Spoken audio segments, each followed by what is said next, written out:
Congressman Issa, stay there. Our next two guests are real players responsible for helping to get Donald Trump elected. They're the authors of the new book, Trump's Enemies. Trump's former campaign manager, former director, deputy campaign manager, Corey Lewandowski and David Bossie are both here.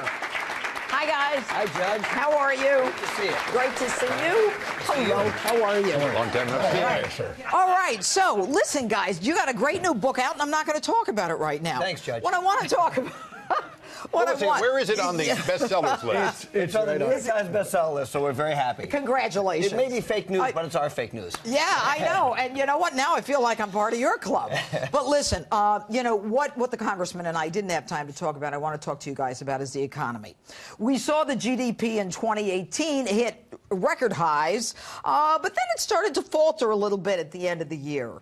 You know, unemployment has stayed pretty good at 3.7%, but there was some volatility in the stock market that we saw, you know, in mid-December. What's going on, and what can the president do to make sure that he can continue to deliver on the message that apparently the House couldn't deliver on? Corey. Well, I think part of it is, as you know, this president has focused American trade policy on renegotiating bad trade deals. When you look at what he's done between Canada and Mexico and the United States, getting rid of NAFTA and renegotiating that, that's a positive. But you also have to think about what he did with President Xi of China. Said, we're going to put a temporary stay on putting more tariffs on you. Right. And that was supposed to bring the market to these amazing numbers. And for a period, the market was up over a 3-day period, the highest it's been in 6 years. So the market responded, but it's very fickle.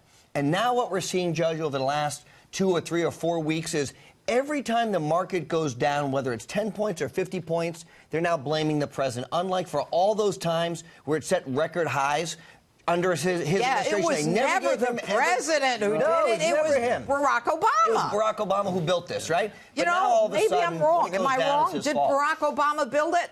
No, Barack Obama destroyed our economy. This president's taken the last 2 years to build it up, whether it's bringing manufacturing jobs back, whether it is the energy sector, whether it is renegotiating these bad trade deals.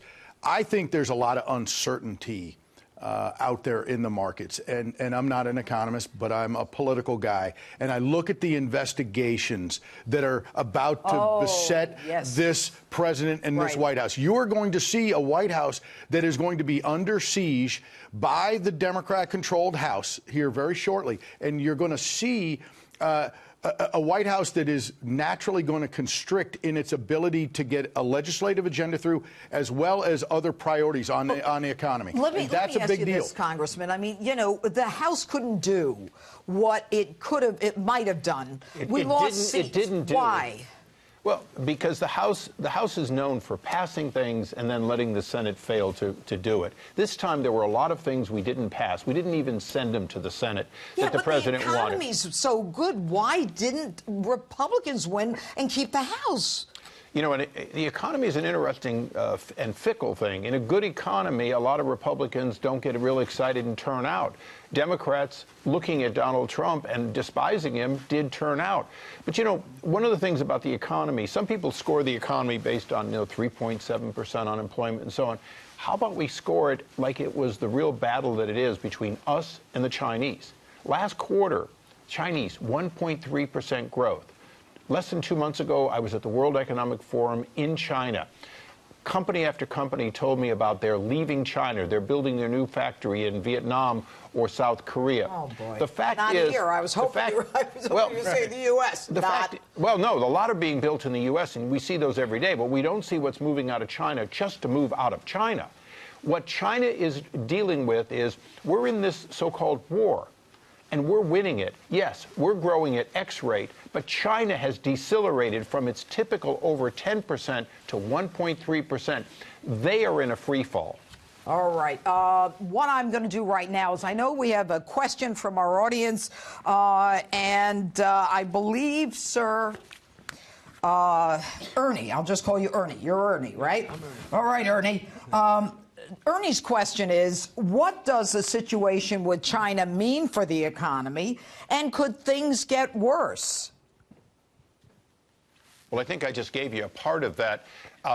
China is in a free fall. China still has more than 500 million people they're trying to get modern 21st century jobs for, and they don't have a way to get it, and the rest of the world is starting to eat their lunch, and they have an inflation problem, and quite frankly, they've gone back to being a communist dictatorship. So that's where China is. What does it mean for us? It means that we're going to have a more diverse group of vendors for the United States. Our partnership with Canada, our partnership with Mexico, renegotiated under this president, is going to grow.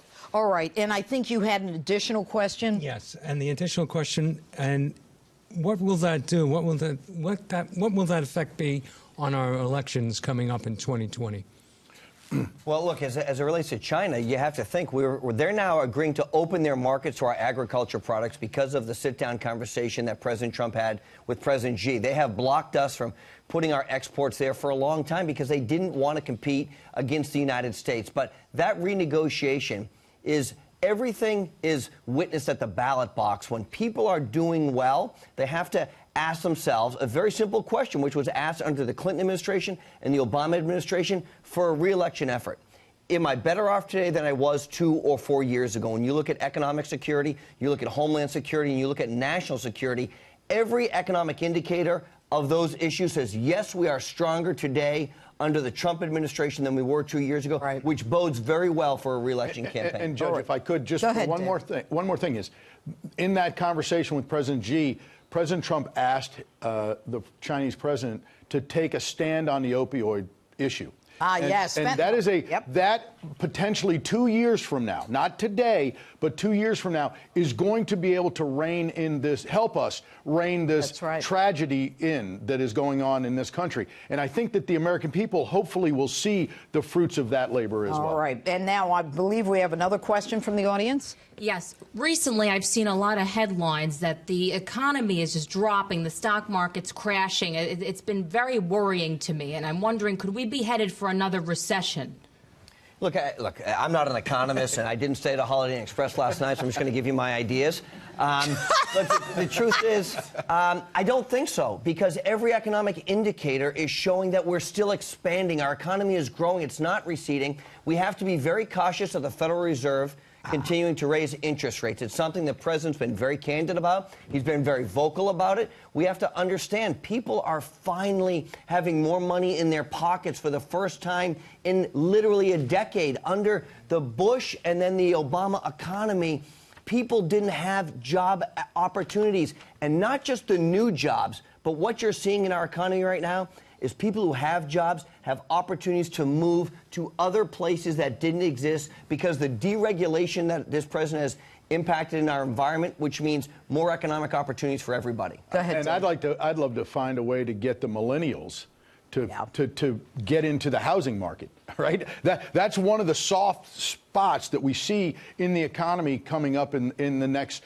several quarters, is that we see with the interest rates going up, the millennials have to understand and want to participate in that American dream that we're going to talk about for 200 years has always been a bedrock of our economy. Yeah.